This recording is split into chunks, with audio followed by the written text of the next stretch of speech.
Hello दोस्तों, आप लोगों का हमारे YouTube channel study with Bihar वाला में स्वागत है। तो दोस्तों, आज हम बात करने वाले हैं कि ऊष्मा का स्थानांतरण क्या होता है और चालन विधि क्या होती है, संवहन क्या होती है और विकिरण क्या होती है। इन सब के बारे में हम अच्छा से जानकारी प्राप्त करेंगे। हम ऐसे वैसे नहीं पढ़ेंगे, हम अच्छा से पढ़ेंगे और हम ऐसे पढ़ेंगे कि दूसरे को पढ़ा सके। ऐसा नहीं कि हम आज रट लिए, रट्टू तोता की तरह, और 2 दिन बाद भूल गए। ठीक, चलिए हम स्टार्ट करते हैं। तो हम सबसे पहले देखते हैं ऊष्मा का स्थानांतरण।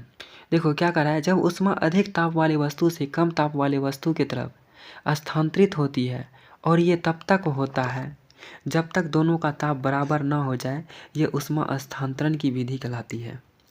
देखो क्या कर रहा है, जब क्या होता है, ऊष्मा जो है अधिक ताप वाली वस्तु से कम ताप वाली वस्तु के तरफ स्थानांतरित होती है, और ये तब तक होता है जब तक दोनों का ताप बराबर न हो जाए, ये ऊष्मा स्थानांतरण की विधि कहलाती है।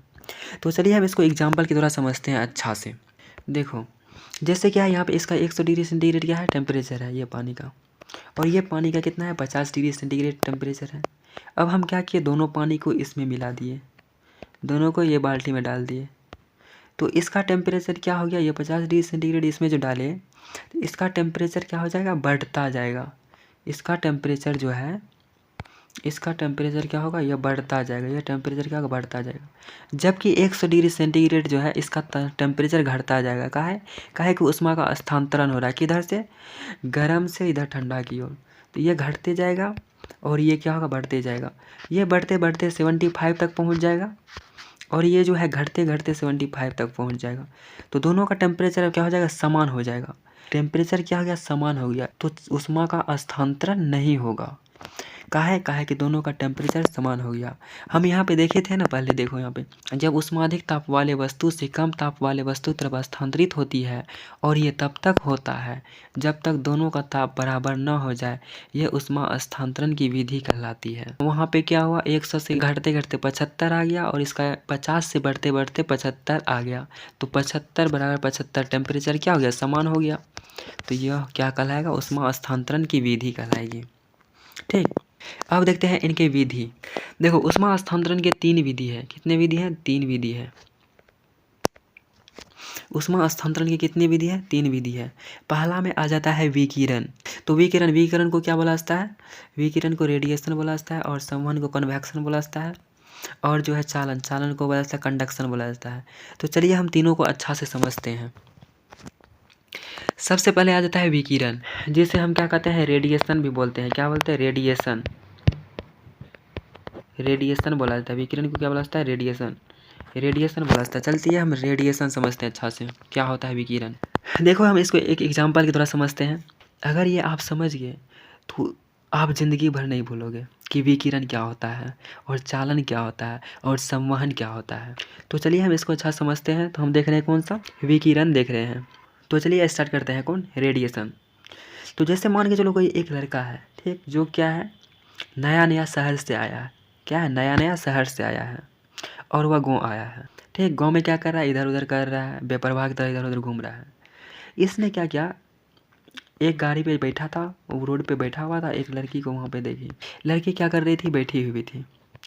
लड़की क्या कर रही थी, बैठी हुई थी। ठीक, लड़का ने क्या किया, इसको देखा। तो इसको देखा तो क्या बोला कि क्या हाल है। लड़का ने बोला क्या हाल है। देखो यहाँ पे लड़का गांव में है, गांव के आसपास बहुत लोग हैं, लेकिन इसको जो है कोई परवाह नहीं है। इसको कोई परवाह नहीं है, किसी माध्यम की इसको आवश्यकता नहीं है, किसी से कोई मतलब नहीं। नए लड़की से कभी मिली है, कौन है, नए है, अनजान है, ये दूर का है, इसको कोई मतलब नहीं है। लड़की को इससे कभी वो नहीं मिली है, ये दूर का है। लेकिन ये लड़का है, क्या कर रहा है, इसको किसी से कोई मतलब नहीं है, कौन क्या कहेगा नहीं कहेगा। ये क्या कर रहा है, ये नज़र यहीं पे गड़ाया हुआ है। क्या, नज़र यहीं पे गड़ाया हुआ है। इसको किसी माध्यम की आवश्यकता नहीं है, किसी की ज़रूरत नहीं है। तो इसको एक तरह से हम मान सकते हैं, ये लड़का को क्या, विकिरण, क्या मान सकते हैं, इसको एक तरह से हम मान सकते हैं विकिरण, जिसे हम क्या कहते हैं, रेडिएशन। रेडिएशन क्या होता है, विकिरण ऊष्मा का एक स्थान से दूसरे स्थान तक स्थानांतरित होने में किसी माध्यम की आवश्यकता नहीं होती है। ये डायरेक्ट वस्तु पर पड़ती है। तो इसमें क्या हुआ, ऊष्मा का एक स्थान से दूसरे स्थान तक स्थानांतरित होने में किसी माध्यम की आवश्यकता नहीं होती है। जिस तरह उस लड़के को किसी माध्यम की आवश्यकता नहीं है, किसी का परवाह नहीं है, उसी तरह विकिरण में जो है किसी की परवाह नहीं है। ये वही लड़का की तरह है, ये डायरेक्ट वस्तु पर पड़ती है। तो इसका हम एग्जाम्पल देखते हैं, जैसे कि सूर्य के द्वारा अर्थ पर रोशनी। देखो, सूर्य के द्वारा अर्थ पर रोशनी, इसमें क्या हुआ कि माध्यम से कोई लेना देना नहीं, यह जो है डायरेक्ट सूर्य की रोशनी पृथ्वी पर पड़ रही है, इसी से लेना देना इसको। अब देखते हैं संवहन। देखो, उसमें क्या हुआ था, वह लड़का कहाँ तक गया था, वह लड़का क्या क्या उसको आवाज़ दिया, क्या हाल है, क्या बोला था कि क्या हाल है, वहीं पे खड़ा था, क्या हाल है। जब उस लड़की तो थी गाँव की थी, वह संस्कारी लड़की थी, वह अपना गरिमा रखने के लिए वह कुछ नहीं बोली। तो लड़का ने क्या किया कि गति किया। लड़का सोचा कि अब जाते हैं वहाँ पे हम कहेंगे, उसके सामने में जाके वहाँ पे हम कुछ बोलेंगे। लड़का जब क्या किया, गति किया। जैसे ही वह गति किया तो ये हमारा कहलाएगा संवहन। जब लड़का वो गति किया तो ये हमारा कहलाएगा संवहन। देखो, संवहन काहे कहलाएगा, तो हम देखते हैं इसका परिभाषा क्या होता है। देखो, जिसमें द्रव एवं गैस के अणुओं की गति के फलस्वरूप ऊष्मा का स्थानांतरण होता है। क्या होता है कि इसमें गति के फलस्वरूप ऊष्मा का स्थानांतरण होता है। जैसे वो लड़का गति किया तो यह आ गया संवहन में। संवहन क्या होता है, जिसमें द्रव एवं गैस के अणुओं की गति के फलस्वरूप ऊष्मा का स्थानांतरण होता है। जैसे अगर देखें एग्जाम्पल की बात करें, पानी को गर्म करते वक्त पानी के अणुओं के बीच गति क्या होता है। जैसे हम यहाँ पे देखते हैं, देखो, जब हम क्या करते हैं, पानी गर्म करते हैं, तो पानी गर्म करते वक्त क्या होता है कि हमारा जो कुकर में जो पानी रहता है उसमें क्या होता है, अणुओं के बीच गति होती है। जब हम पानी को गर्म करते हैं तो पानी के जो अणुओं के बीच होती है उसके बीच गति होती है। किस प्रकार गति करती है, जैसे कि जो पानी गर्म हुआ, जो पानी गर्म हो गया वो पानी हल्का हो जाता है और वह ऊपर उठती है, और जो ऊपर में जो वो ठंडा पानी है वह नीचे आता है। फिर यह ऊपर गया, फिर गर्म हुआ, फिर ऊपर हल्का होकर फिर ऊपर गया, फिर वह उधर से नीचे आया।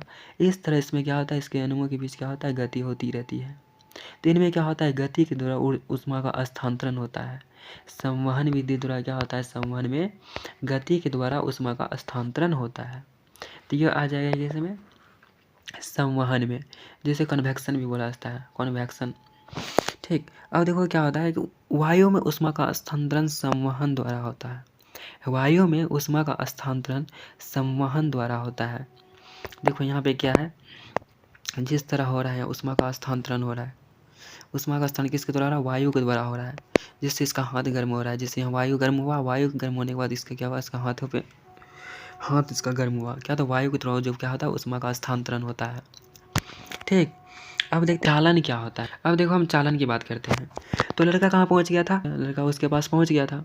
अब लड़का वहाँ पे जाके बोलता है, देखो बदतमीजी का हद पार कर दिया लड़का, और वहाँ पे जाके बोलता है, क्या बात है नहीं बोल रही हो। लड़की को तो पहले से गुस्सा उठा था, घूमा, मारा एक थप्पड़, जिससे क्या हुआ कि एक थप्पड़ मारते ही इसका गाल जो है झंझनाहट हो गया, लाल हो गया। लड़की के द्वारा क्या हुआ, वहाँ पे टच हुआ, हाथ टच हुआ गाल में, और जिससे गुमराहट पैदा हुआ, जिससे लाल गाल क्या हुआ, लाल हो गया, उसका मन ठंडा हो गया। अब क्या होता है, संपर्क, वहाँ पे क्या हुआ, हाथ और गाल के बीच संपर्क हुआ, जिससे उसका गाल लाल हो गया, मन ठंडा हो गया, लेकिन उसका हाथ और गाल के बीच संपर्क हुआ, जिससे क्या हुआ, ऊष्मा का स्थानांतरण हो गया। तो चालन में क्या होता है कि संपर्क के द्वारा ऊष्मा का स्थानांतरण होता है। जैसे यहाँ पे देखो क्या है, चालन, दो वस्तुओं के बीच सीधे संपर्क में आने से ऊष्मा का स्थानांतरण चालन कहलाती है। इसमें कण अपना स्थान को परिवर्तित किए बिना एक स्थान से दूसरे स्थान तक ऊष्मा को स्थानांतरित करती है। ठीक, जैसे इसका खाना बनाते वक्त बर्तन का पूरा गर्म हो जाना। 2 नंबर है, छड़ को मोमबत्ती पर रखने पर छड़ का पूरा गर्म हो जाना।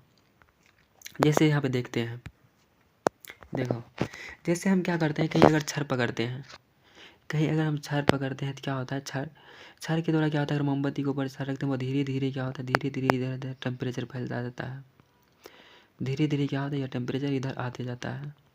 टेम्परेचर इसमें क्या है, ऊष्मा का स्थानांतरण है, किसके संपर्क के द्वारा होता है। यहाँ पे संपर्क है तो संपर्क के द्वारा होता है, यह क्या कहलाता है, चालन विधि कहलाता है।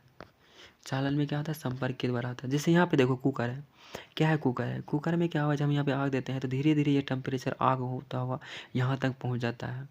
अगर आप खाना बनाते होंगे तो कभी कभी हाथ पक जाता है, एक ये क्या है, चालन। चालन के द्वारा क्या है, ऊष्मा का स्थानांतरण हो रहा है, जिससे आपका हाथ पक जाता है। किसके द्वारा? चालन के द्वारा। तो दोस्तों आशा करते हैं कि समझ में आया होगा। तो जब वो लड़का था, किसी माध्यम की आवश्यकता नहीं थी वो लड़का को, तो वहाँ पे कौन सा विधि हो गया? वहाँ पे हो गया विकिरण। लेकिन जब लड़का गति किया, तो गति द्वारा ऊष्मा का स्थानांतरण किस में हुआ? संवहन में हो गया। और उसके बाद हो गया चालन। चालन में क्या हुआ? संपर्क के द्वारा ऊष्मा का स्थानांतरण हुआ। इसमें क्या हुआ?